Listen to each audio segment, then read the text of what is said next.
opening night, complete with Star Wars characters, as the brand new Carmike Cinemas in Las Estancias opened their doors in the South Valley.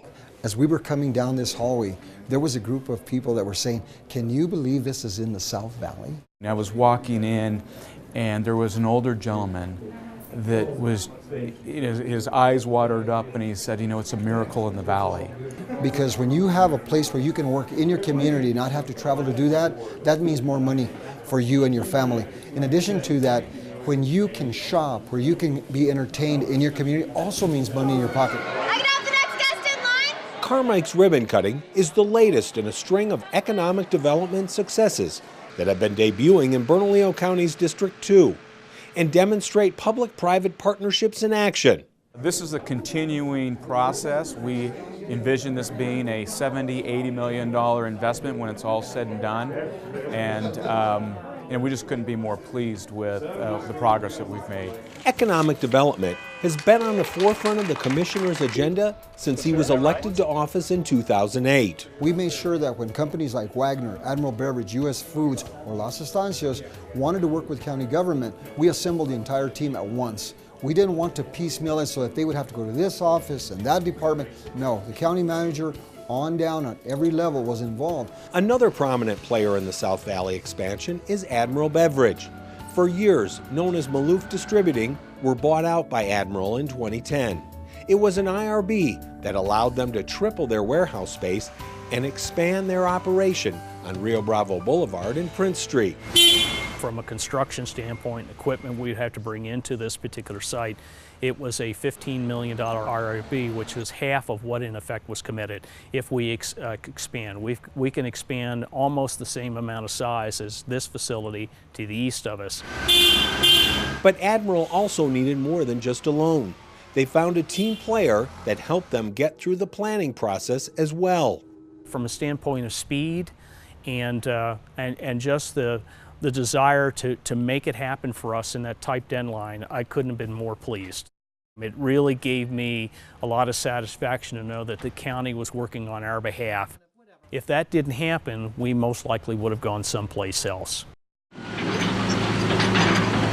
Another project currently under construction in the downtown corridor of District 2 is an idea that was hatched back in 1999 as a public-private partnership. On the corner of 3rd and Silver, the Imperial Building is a mixed-use retail housing development and the realization of a decade and a half of dreams and sector plans. And economic development dreams rarely come true overnight. The success of projects like these take millions of dollars and years to create. The project itself, depending upon how you look at it, is probably around $16 million. There's probably close to 100 construction jobs throughout the process. Permanent employment, we expect over 50 permanent jobs. Silverman and his group won the contract to build the grocery store that includes 74 housing units above the retail space that's providing jobs now and into the future. A project that wouldn't have been possible without an IRB from Bernalillo County. One of the subcontractors on site is Rogers Plumbing. Jay Rogers is a fifth-generation plumber from the South Valley. My father started Rogers Plumbing and Heating in 1973 out of his house. Rogers was operating out of a 5,000 square foot building on Bridge Boulevard and needed help to expand. People would take like an hour to get out in the morning. They were kind of stumbling over pipe to go get pipe and fittings so that they could come back and stumble over the same pipe to get to their truck and load the pipe. With help from the county, Rogers was able to grow in a stagnant economy by expanding their warehouse footage tenfold and increase staffing by 50%. And so we were able to bid more projects. And as we obtained projects, we hired more people.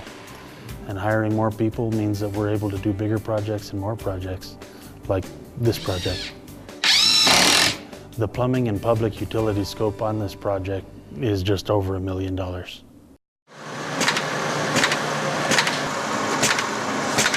And then there's New Mexico food distributors. No matter where you've eaten a New Mexican meal in the last few decades, red or green, there's a pretty good chance it included one or more of their products. The restaurants that are in New Mexico will buy red chili, green chili, honey, And of course, we make 586 different items.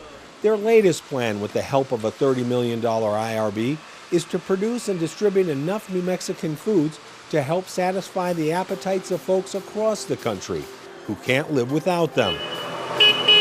And with broadliner distributors like Cisco, U.S. Foods, Benny Keith, Shamrock Foods, and more taking their products across the country, their dream will become reality. And the businesses are quick to sing the county's praises. Art made the commitment that he would have all of his public works group to work with us to be able to get through a lot of the planning process and everything else. Mei-Ling Armijo and her staff bent over backwards to get us the detail, to be able to understand really how the IRB worked, and even to the point of having continued communication with her and her staff about who's coming into the county. Commissioner De La Cruz saw the vision. Without his participation, without his leadership, we wouldn't be here today. We've got a great working relationship with his team, and they just have a very professional way that they approach development. They're great to work with. They've been more than helpful. They've been wonderful to work with, easy to work with. They've provided, as we talked earlier, true incentives to do this. To have them behind us and knowing that they're behind us and promoting us is a great thing. The cooperation from a public standpoint was tremendous, and really is a nice example of what's possible when the public sector and the private sector work together with a common vision. The bottom line, since 2010, 30 projects, more than 2,400 jobs have been created, and $435 million in private investment. Commissioner De La Cruz sums it up like this. It's a team effort. We've had the right staff to do the right things. It's a historical moment for the county. We are no longer a period between the city of Albuquerque and the state of New Mexico.